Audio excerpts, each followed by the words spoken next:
नमस्कार दोस्तों, आज हम जानेंगे समास के बारे में। तो एक वीडियो में पूरा क्लियर कर देंगे समास किसे कहते हैं और समास के 6 भेद होते हैं उनको भी हम पूरी तरह से करके क्लियर कर देंगे। तो आइए इस वीडियो में बन रहिएगा।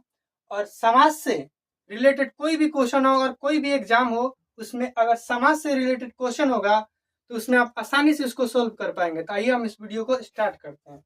देखिए, समास किसे कहते हैं।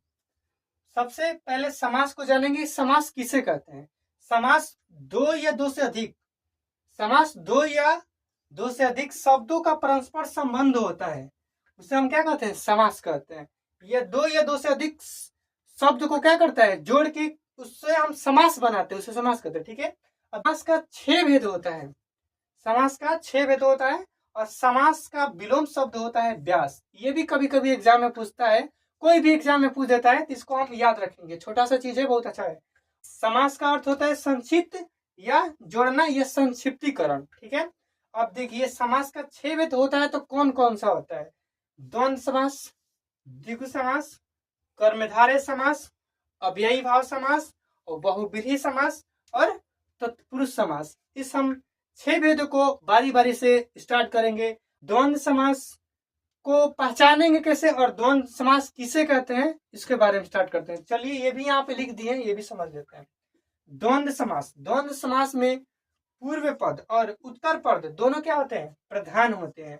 उसके बाद इसका हम पहचान कैसे करेंगे कि ये कौन सा द्वंद्व समास है, कौन द्विगु है और कौन कर्मधारय समास है। तो देखिए, द्वंद्व समास का पहचान क्या होता है, इसमें जो चिन्ह जो होता है इस तरीके का दिखेगा, नहीं तो मैथ में इसे माइनस भी कहते हैं। ठीक है। तो इस तरीके का जब चिन्ह दिखेगा, कब, एग्जाम्पल के माध्यम से। जैसे देखिए, यहाँ पे पाप और पुण्य, इसके बीच में क्या है, इस तरीके का चिन्ह है। ठीक है। या और का निशान रहेगा। ठीक है। और रहेगा, या उसके एक दूसरे के ऑपोजिट साइड विपरीत होता है, मतलब विलोम शब्द होता है। जैसे देखिए, यहाँ पे पाप है और यहाँ पे पुण्य है, एक दूसरे की क्या है, उल्टा है। ठीक है। तो अगर इस तरीके का दिखे तो ये क्या हो जाएगा, द्वंद्व समास। ठीक है।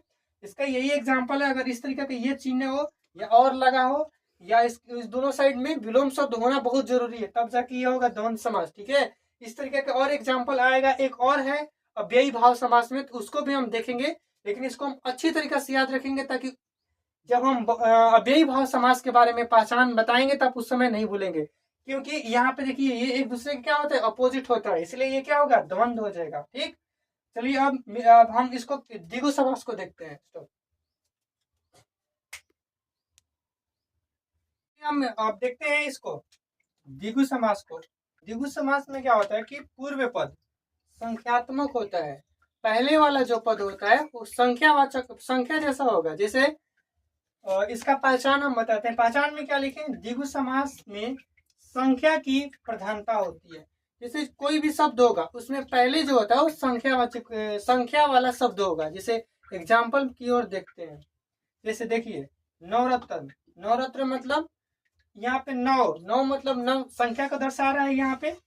ठीक है। तो ये नवरत्न हो गया, यह त्रिभुज हो गया। त्रिभुज मतलब 3 भुजा वाला आकृति। तो ये हो गया, मतलब इसके पहले वाला जो संख्या होगा, पहले वाला जो शब्द होगा वो क्या होगा, संख्यात्मक होगा। तो हम उसको क्या कहेंगे, द्विगु समास। ठीक है। इसमें देखिए, ये सप्तद्वीप या सप्त मंजिल, मतलब 7 मंजिल तक। ठीक है। तो इस तरह का जो शब्द होगा उसे हम क्या कहेंगे, द्विगु समास। ठीक है। इसमें ये चीज याद रखिएगा, इसमें पूर्व पद संख्यात्मक होता है। क्वेश्चन में पूछता है कि द्वंद्व समास में कौन सा ऐसा पद होता है जो पूर्व पद और इसका उत्तर पद में कौन कौन सा पद प्रधान होता है, कौन कौन सा नहीं होता है, ये सब भी पूछता है। तो द्विगु समास में हम बता दिए हैं कि पूर्व पद और उत्तर पद दोनों पद क्या होते हैं, प्रधान होते हैं। सॉरी, द्वंद्व समास में बताए। ठीक है।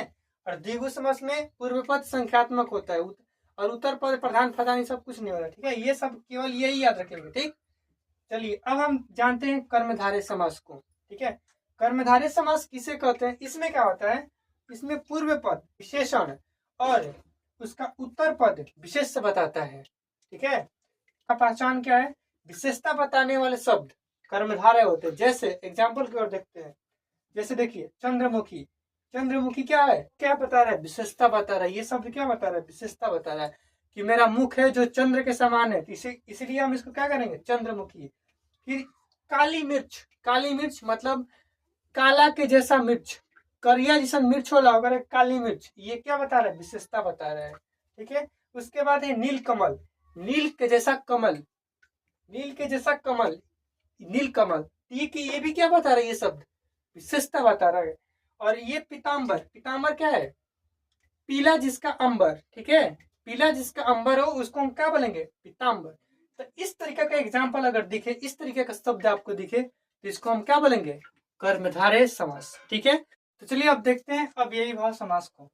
अव्ययी भाव समास में क्या होता है, इसमें पूर्व पद अव्ययी होता है। ठीक है, पूर्व पद क्या होता है, अव्ययी।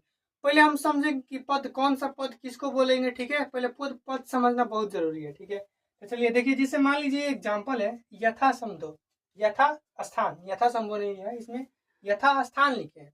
तो यथा स्थान में जो पूर्व पद बोलते हैं, देखिए ये शब्द हो गया, इसके आगे वाला जो शब्द होता है वो क्या होता है, उपसर्ग होता है। तो इसमें ये जो यथा है ये क्या है, ये उपसर्ग है, इसमें ये ही पूर्व पद है, हो गया। ठीक है, तो ये पूर्व पद इसका क्या होता है, अव्ययी हो। ठीक है, अब इसका पहचान देख लेते हैं।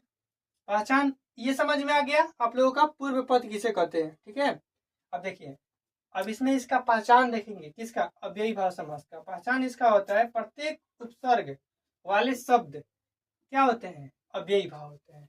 कोई शब्द होता है उसमें क्या होता है, आगे आगे उसका क्या लगा होगा, उपसर्ग। अगर आगे उपसर्ग नहीं है तो ये अव्ययी भाव समास नहीं होगा। तो देखिए, अब जितने एग्जाम्पल के माध्यम से आप देखते हैं कौन सा अव्ययी भाव समास है। देखिए, यथास्थान, यथासंभव, उसमें जो आगे वाला जो ये शब्द है क्या है, उपसर्ग है, इसलिए क्या हो जाएगा, अव्ययी भाव। देखिए, प्रतिदिन, प्रतिदिन में प्रति क्या हो गया, उपसर्ग हो गया, इसलिए ये क्या हो जाएगा, अव्ययी भाव हो गया। यथा समय, यथा समय नहीं लिखे, यथा समय, यथा समय में यथा क्या हो गया, यथा हो गया आपका उपसर्ग, तो इसीलिए क्या हो गया, अव्ययी भाव समास। तो इसी तरीका से अगर एग्जाम्पल आपको दिखे तो ये अव्ययी भाव ठोक के आइएगा, क्योंकि ये एग्जाम में ये पूछता है। ठीक है, इसमें देखिए आजीवन, आजीवन में क्या है, आ क्या है, उपसर्ग है, इसलिए क्या है, अव्ययी भाव समास है। तो इसी तरीका का अगर एग्जाम्पल आपको दिखे, इसी तरीका का, तो उसमें आप लोगों का अव्ययी भाव समास ठोक के आना है। ठीक है, अब देखिए बहुब्रीहि समास, बहुब्रीहि समास बहुत अच्छा समास है। इसमें क्या होता है, कोई भी पद प्रधान नहीं होता है इसमें। ठीक है, और इसमें क्या होता है, देवी देवताओं का नाम होता है। अब ये बहुब्रीहि समास में, अब इसमें भी कंफ्यूजन होता है कि कहीं पूछ देगा दशानंद, दशानंद में 10 मुख वाला रावण, ये क्या है, बहुब्रीहि समास भी इसको कह सकते हैं, और क्या आप कह सकते हैं, इसमें ये बताया था ना द्विगु समास में कि पहला शब्द जो होता है संख्यात्मक होता है, तो इसमें कंफ्यूजन होता है कि द्विगु समास होगा कि बहुब्रीहि समास होगा। तो इसमें आपका बहुब्रीहि समास होगा, क्योंकि दशानंद क्या है, दशानंद रावण को बोला जा रहा है, तो वो देवी देवता से रिलेटेड है रावण, इसलिए इसमें बहुब्रीहि समास में आ जाएगा। ठीक है, तो देखिए बहुब्रीहि समास में दोनों पद के माध्यम से एक विशेष पद, तीसरे पद का निर्माण होता है। दोनों पद के माध्यम से क्या होगा, एक तीसरे पद का निर्माण होगा। आइए एग्जाम्पल के माध्यम से देखेंगे। इसमें एक नोट याद कर लीजिएगा, इसमें कोई भी पद प्रधान नहीं होता है, और इसमें क्या होता है, कोई भी पद प्रधान नहीं होता है, और इसका पहचान जो होता है, इसमें देवी देवताओं का क्या होता है, नाम आता है। अगर इस तरीके से दिखे तो बहुब्रीहि समास। अब इसमें एग्जाम्पल को देखते हैं कि एग्जाम्पल कौन कौन सा है। देखिए, एग्जाम्पल में दशानंद, 10 मुख वाला, ये तो बता दिया रावण। ठीक है, दशानंद। उसके बाद है लंबोदर, लंबोदर किसको बोलते हैं, लंबोदर, लंबोदर बोलते हैं गणेश जी को। ठीक है, इसको इनको बोलते हैं लंबोदर, तो देवी देवता का वो है। ठीक है, ये हो गया लंबोदर। उसके बाद है नीलकंठ, नीलकंठ किसको बोलते हैं, जिसका कंठ नीला हो, शंकर जी जो विष पिए थे ना, तो उनका जो कंठ में अपने विष को रख दिए थे, अभी रखे हैं। ठीक है, अब देखे तो नहीं गए हैं, रखे हैं कि ना, लेकिन उन्हीं को बोलते हैं, इतना पता है कि उन्हीं को बोलते हैं। ठीक है, वो विष पी लिए हैं और वो मरते नहीं, और मतलब अमर है वो। ठीक है, तो नीलकंठ उनको बोलते हैं, शंकर जी को अर्थात महाकाल को। ठीक है, उसके बाद है गिरिधर, गिरधर गोपाल कृष्ण भगवान को बोलते हैं। ये इस तरीका का आपको दिखे वर्ड शब्द, तो आप समझ लीजिएगा कि ये बहुब्रीहि समास है, क्योंकि इसमें क्या होता है, कोई भी शब्द जो होता है देवी देवताओं के नाम से रिलेटेड होता है, लगता है कि हाँ ये देवी देवता का नाम है, तो उसमें आप बहुब्रीहि समास लगा के आइएगा। तो चलिए अब हम देखेंगे तत्पुरुष समास को। तो मैं उम्मीद करता हूँ कि आप लोगों को अच्छे तरीके से समझ में आ रहा होगा। अगर वीडियो अच्छा लगे तो लाइक, सब्सक्राइब एंड शेयर जरूर कीजिएगा। अगर नहीं अच्छा लगेगा तो डिसलाइक भी करके जरूर जाइएगा, कमेंट में बताइएगा जरूर कि वीडियो कैसा लगा। ठीक है, अब हम तत्पुरुष समास को जानेंगे। तत्पुरुष समास को देखते हैं। तत्पुरुष समास जो होता है इसमें 6 भेद होता है। तत्पुरुष समास का 6 भेद होता है। सॉरी, हम आप लोगों से सॉरी शब्द का यूज हम इसलिए कर रहे हैं क्योंकि लाइट का थोड़ा सा व्यवस्था कम है और मार्कर का लीड खत्म हो गया है, तो कल मार्केट से जाके लाना पड़ेगा, इसलिए हम बता दे रहे हैं। इसका 6 भेद होता है। और देखिए 6 भेद कौन कौन सा होता है। कर्म तत्पुरुष, करण तत्पुरुष, संप्रदान तत्पुरुष और आपादान तत्पुरुष, समान तत्पुरुष और अधिकरण तत्पुरुष।